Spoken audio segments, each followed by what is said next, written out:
여러분, 오늘 이 느헤미야서 8장을 읽었는데요, 이 느헤미야라는 사람이 어떤 사람인가? 이 아닥사스다 왕의 술 맡은 관원이에요. 여러분, 그러니까 이 이스라엘이 망했고요. 이스라엘이 이미 다 완전히 망했고, 이제 백성들은 다 포로로 끌려갔습니다. 북쪽 이스라엘도 망했고, 남쪽 유다도 망했고, 예루살렘 성전은 불탔고, 군인들에서 짓밟혔고, 허물어졌고, 성전 안에서 살육이 일어나고, 그래서 이스라엘은요 완전히 망하고, 이스라엘 땅에서 다 포로로 더 먼 나라 바벨론으로 다 끌려갔어요. 그래서 이제는 나라를 다시 되찾을 가능성도 없고, 이제는 모든 것들이 없는 이제 그런 가운데에 느헤미야가 이 아닥사스다 왕의 술 맡은 관원. 여러분, 술 맡은 관원은 옛날에 왕들이 이렇게 그 대적들이 독사를 시켜서 왕을 죽이고 다른 사람들이 모반을 통해서 새로운 왕들이 일어나는데, 주로 먹는 음식이라든지 마시는 술이라든지 이런 것에 독을 넣어서 왕을 독살합니다. 그러면 왕은 가장 신임하는 사람, 가장 믿을 수 있는 사람에게 음식을 관리하게 하고 술을 관리하게 하죠. 그래서 술 맡은 책임자, 음식을 맡은 책임자, 이런 책임자들은 왕의 비서실장 역할을 하면서 가장 왕이 신뢰하는, 왕을 가까이에서 늘 함께 대하는 이렇게 실력 있는 사람이고, 왕이 신임하는 정말 성공한 사람이라고 말할 수 있는데, 이 느헤미야가 이스라엘 사람이지만은 나라는 망했지만 개인적으로 볼 때는 성공하고 부귀영화 누리고 부족할 것 없이 사는 사람이에요. 그러니까 이런 상황이죠. 느헤미야는 나라는 망했지만, 내 나라는 망했지만 나는 잘 먹고 잘 사는 거예요. 여러분이라면, 여러분이 그런 느헤미야와 같은 입장에 있다면 여러분들은 어떻게 사시겠습니까? 그런데요, 이 느헤미야는 자기 자신은 정말로 성공하고 뭐 하나 부족함이 없이 살지만, 그런데 이 느헤미야의 마음은 하나님의 백성들에게 향해 있었고, 망한 이 이스라엘 나라에 그 마음이 있었어요. 그래서 폐허가 된 고국, 지금 자기가 고국을 멀리 떠나서 살고 있지만 폐허가 된 그 고국에 늘 관심이 있었고, 누군가 고국을 다녀온 사람이 있으면 불러다가 고국의 현재 상황을 듣고, 그리고 하나님 앞에 기도하고 이런 삶을 살아가는 사람이 바로 이 느헤미야였다라고 하는 것을 봅니다. 그러다가 결국 2장으로 넘어가면, 느헤미야 2장으로 넘어가면 이 느헤미야가 결단을 합니다. 어떤 결단을 하냐면, 왕에게 부탁을 해서 자기 자신을 이스라엘 땅으로 보내달라는 거예요. 예루살렘 성전이 있었던 이스라엘 땅으로 자기를 보내달라고 하는 겁니다. 이미 이제 고레스 왕의 칙령에 의해서 이스라엘 백성들은 이제 고국으로 돌아가도 좋다라는 그 칙령에 의해서 스룹바벨에 의해서 이제 그 사람들이 돌아오고, 에스라에서 돌아오고 이제 귀환들이 이루어지고 있거든요. 그런데 이제 그 귀환 속에서 느헤미야도 이제 수많은 사람들과 함께 다시금 이제 데리고 이스라엘로 이제 오게 되는데, 왕에게 부탁을 해서 내가 좀 이스라엘 좀 다녀오게 해주십시오. 그렇게 부탁을 합니다. 내가 살던 내 고국이 폐허가 되고 백성들은 비참하게 산다고 하는데, 그냥 내가 좀 거기 다녀올 수 있게 해주십시오. 왕에게 부탁했더니요, 기도하고 부탁을 했거든요. 그랬더니 왕이 허락을 해줘요. 얼마 동안, 어느 기간 동안 다녀올 건데 하고 이제 허락을 해줘서 이 느헤미야가 이스라엘의 총독으로 명을 받아가지고 이스라엘을 다스리는 총독으로 이제 부임을 하게 됩니다. 그리고 3장에, 느헤미야서 3장에 가게 되면은 이스라엘의 총독으로 부임한 느헤미야가 하는 일이 뭐냐면, 이제 예루살렘 무너진 성벽을 건축하는 거예요. 왜냐하면 돌아온 소수의 이스라엘 백성들이요 돌아와서 사는데, 주변의 그 사마리아나 주변의 나라들에게 자꾸 약탈을 당하고 괴롭힘을 당하고 정말 비참한 인생을 살아가니까, 이 백성들이 안전하게 살기 위해서는 예루살렘 성벽을 건축해서 일단 성벽 안에 같이 살면서 안전하게 보호되면서 살아야 되겠다 싶어서 느헤미야는 예루살렘 성벽을 건축하는 일을 시작을 합니다. 그러면 여러분, 그 주변에 있는 사마리아라든지 주변에 있는 아람이라든지 주변에 있는 다른 많은 사람들이 그냥 내버려 두겠습니까?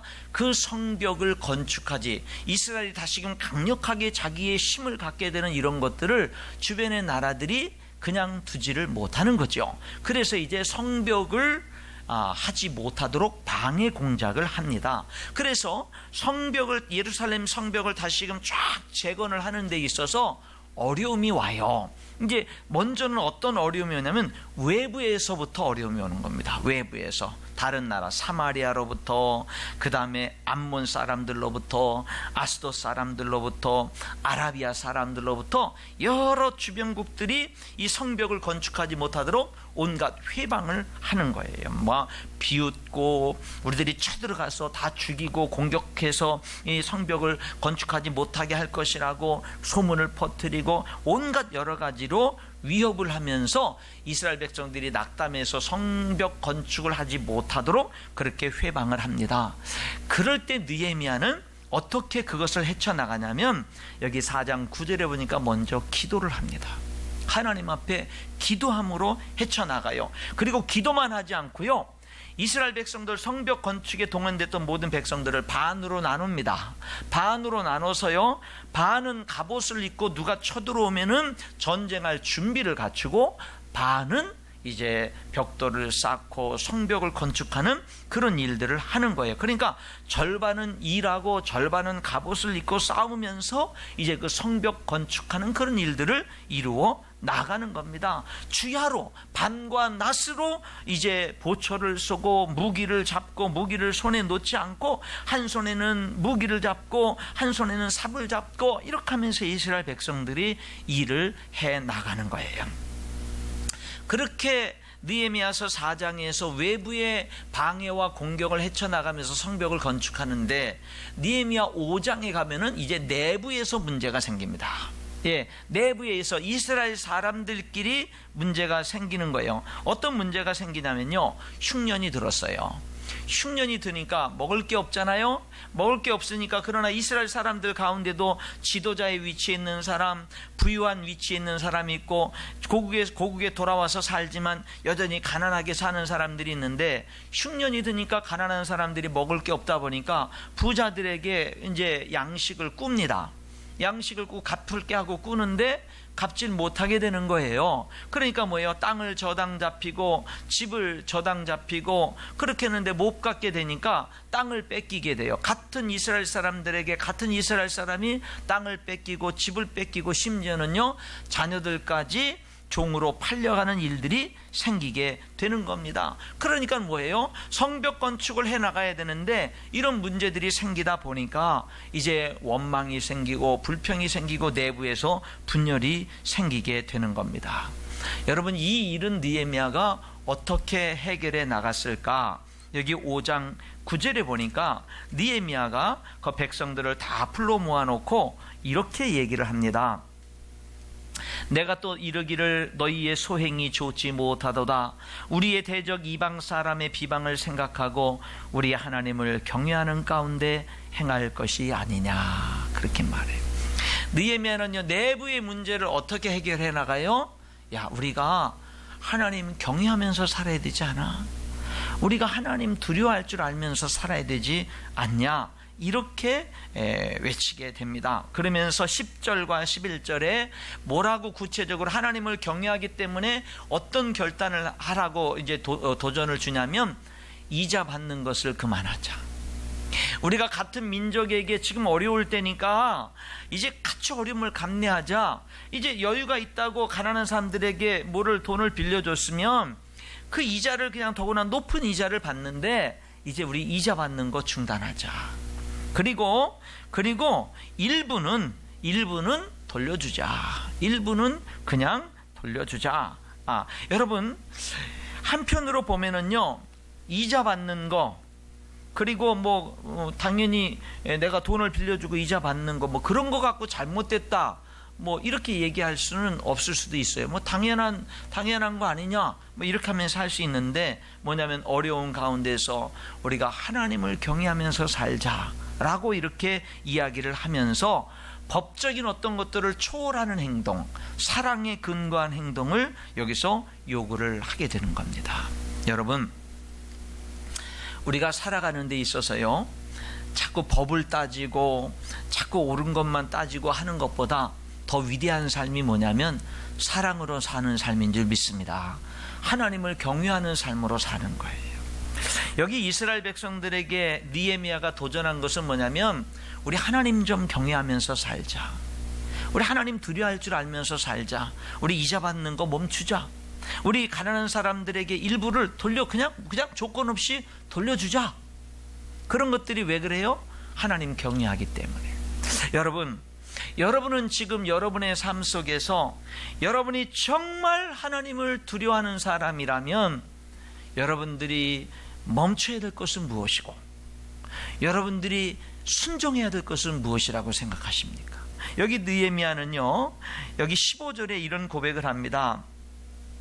나는 하나님을 경외함으로 이같이 하지 아니했다.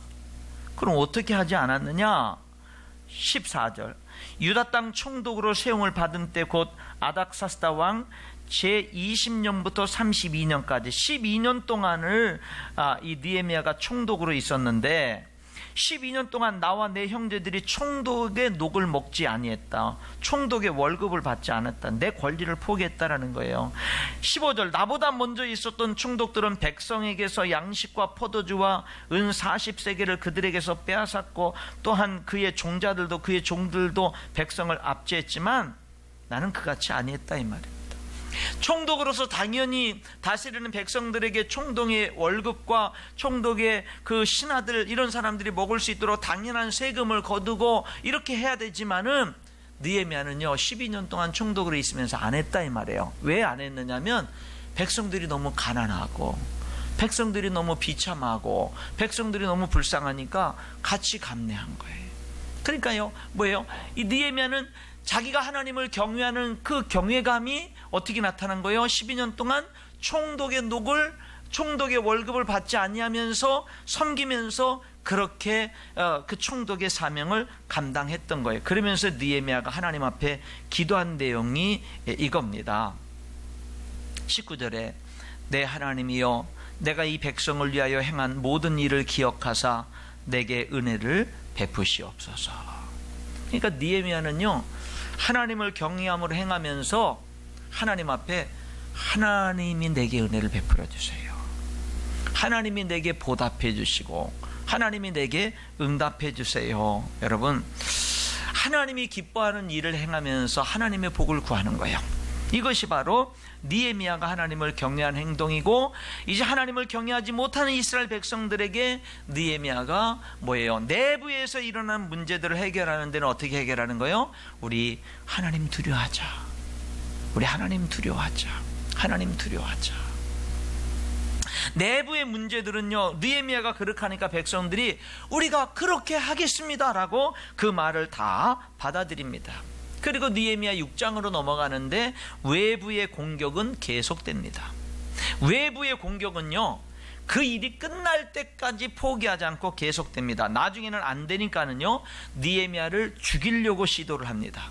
느헤미야를 두렵게 해서 느헤미야가 이제 아닥사스다 왕, 이제 그 왕을 배반하려고 한다라고 하는 이제 그런 모함을 퍼뜨리고 소문을 퍼뜨리고, 그래서 느헤미야로 하여금 변명하게 만들고 두렵게 만들고, 그래서 느헤미야로 하여금 하나님 말씀 앞에서 당당하게 행하는 그런 삶이 흐트러지게끔 그렇게 만드는 작전을 핍니다. 여기 6장 10절로 13절에 보면 느헤미야의 가장 가까운 사람을 돈으로 매수해서 그 사람을 통해서 또 느헤미야를 흔들어 놓습니다. 여러분, 대적들의 공격은요, 별의별 걸 다 갖고 공격하는데 나중에는 안 되니까 가장 가까이 있는 사람을 돈으로 매수해서 느헤미야를 흔들어 놓습니다. 그러니까 사탄의 공격은 때로는요, 가장 가까운 사람을 통해서도 공격이 올 수가 있어요. 예, 어떤 때는요, 가족을 통해서도 우리들이 어려울 수도 있고요, 공격을 당할 수도 있습니다. 예, 가까운 친구들, 정말 사랑하는 사람들을 통해서도 시험이 올 수도 있고요, 사탄의 공격이 올 수도 있다라고 하는 거죠. 계속되는 외부의 공격, 두려움과 죽음의 공포와 가까운 사람을 매수하고 이렇게 계속되는 외부의 공격 앞에 느헤미야는 또 어떻게 헤쳐나가느냐. 6장 9절에 그가 기도를 합니다.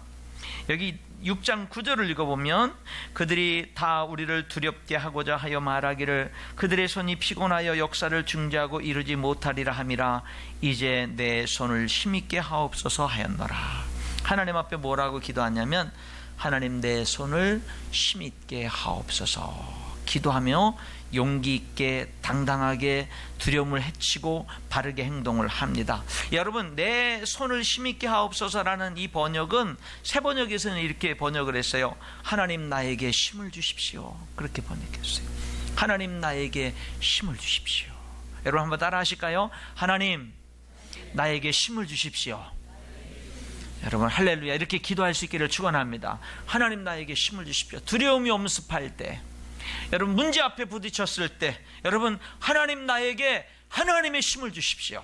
나에게 하나님의 힘을 주십시오. 우리가 이렇게 기도해야 될 줄 믿습니다. 그래서 드디어요, 그 모든 어려움들을 헤치고 7장에 드디어 성벽이 완성이 됩니다.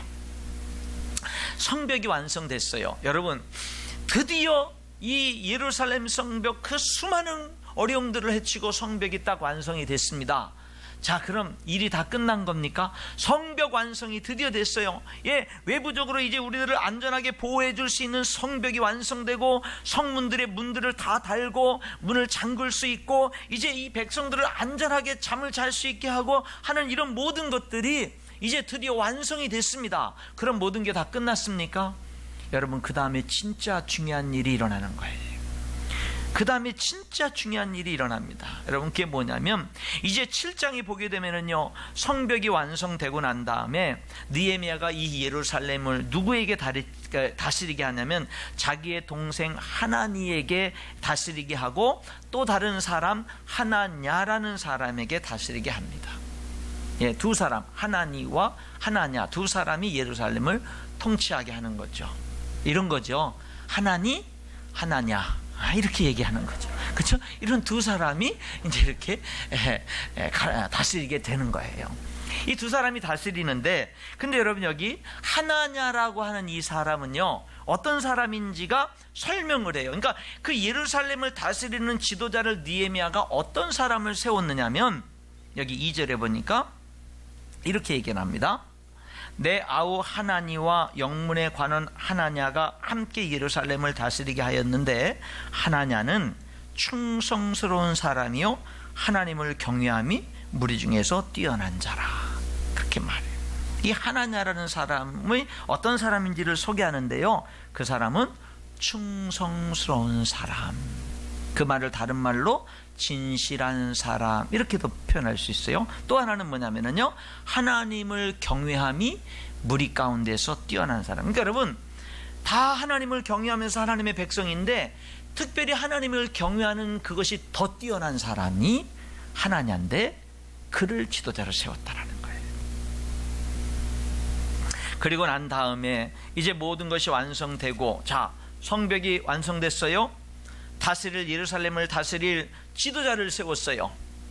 이제 모든 외형적인 게 다 갖춰졌어요. 그 다음에 한 게 오늘 읽은 8장이에요. 뭐를 했어요? 백성들이 다 모입니다. 다 모여요. 성벽 공사가 끝났어요. 지도자들이 세워졌어요. 이제는요, 백성들이 8장에 다 모입니다. 8장 1절에 이스라엘 자손이 자기들의 성읍에 거주하였더니 7째 달 7월에 이르러서는요, 모든 백성이 다 수문학 광장에 모입니다. 그리고는요, 제사장 학사인 에스라에게요, 하나님의 율법책을 가져오라고 백성들이 요구합니다. 그리고는요, 그들이 모여서 7월 1일에 여기 2절에 보니까 7째 달 초하루에 7월 1일에 에스라가, 제사장인 에스라가요, 율법책 하나님의 말씀을 백성들 앞에서 큰 소리로 읽기 시작합니다. 오늘처럼 모든 사람들이 성경을 갖고 있는 시대가 아니에요. 아무도 성경을 갖고 있는 사람이 없습니다. 영적인 지도자 하나 갖고 있습니다. 그 시대에 에스라가 드디어 율법책 하나님의 말씀을 백성들이 다 모인 자리에서 강단을 만들어 놓고 그 위에 올라가서요, 여러분 성경을 읽는 거예요. 근데 그 모인 사람들이 어떤 사람이냐면 남자 여자뿐만 아니라 뭐예요? 알아들을 만한 모든 사람, 어린아이라 할지라도 알아들을 만한 모든 사람들이 모여서 하나님의 말씀을 듣는 거예요. 그래서 여러분, 근데 여기 5절에 보니까 에스라가 성경을 읽으려고 성경 두루마리 성경을 쫙 펼치니까 강단에서 모든 백성들이 에스라가 다 보이는데 성경을 크게 읽으려고 이 두루마리 성경을 딱 펼치니까는요, 백성들이 이제 하나님의 말씀을 듣기 위해서 뭘 하냐면 다 일어서는 거예요. 그래서 오늘날 교회들이 예배할 때 성경을 봉독할 때 함께 일어서서 봉독하잖아요. 여기에 근거를 하고 있어요. 예, 백성들이요, 그냥 여기 5절에 보니까 8장 5절에 보니까 성경책을 읽기 위해서 펼치니까 책을 펼 때 모든 백성이 다 일어서는 겁니다. 그리고 여러분, 성경을 읽는데 몇 시간 읽은 줄 아세요? 백성들이 성경을 이제 듣고 에스라가 읽는데 몇 시간 읽었느냐면 3절, 8장 3절, 수문 앞 광장에서 새벽부터 정오까지 남자나 여자나 알아들을 만한 모든 사람 앞에서 읽음에 뭇 백성이 그 율법책에 귀를 기울였는데 몇 시간 읽었죠? 새벽부터 정오까지. 그러니까 기본적으로 6시간. 6시간을 성경을 읽습니다.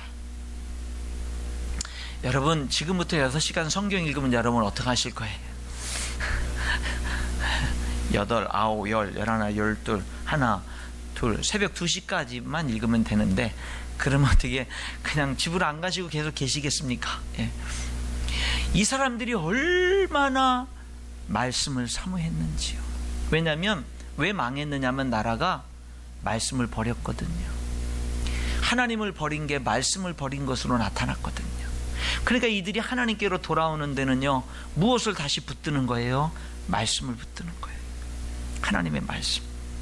여러분, 6시간을 성경을 읽고요, 모두가 다 귀를 기울입니다. 성경을 읽고 끝나는 게 아니에요. 7절 8절에 보니까는요, 성경을 읽은 다음에는요, 여기 레위 사람들과 수많은 사람들이요, 그 성경 읽은 내용이 무슨 뜻인지를 그 모인 사람들에게 다 뭐를 합니까? 7절에 보니까 이제 여러 사람들의 명단이 나오고 레위 사람들은 백성이 제자리에 서 있는 동안 그들에게 율법을 깨닫게 하였는데 하나님의 율법책을 낭독하고 그 뜻을 해석하여 백성에게 그 낭독하는 것을 다 깨닫게 하니. 그러니까 계속 뭐 하는 거예요?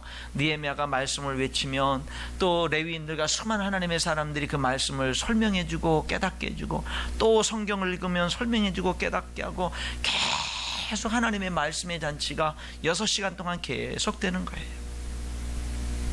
여러분, 말씀을 계속 읽으니까 그 결과 말씀을 듣고 말씀이 깨달아지고 말씀을 알다 보니까 어떤 반응이 임하냐면 9절에 백성이 율법의 말씀을 듣고 다 우는지라.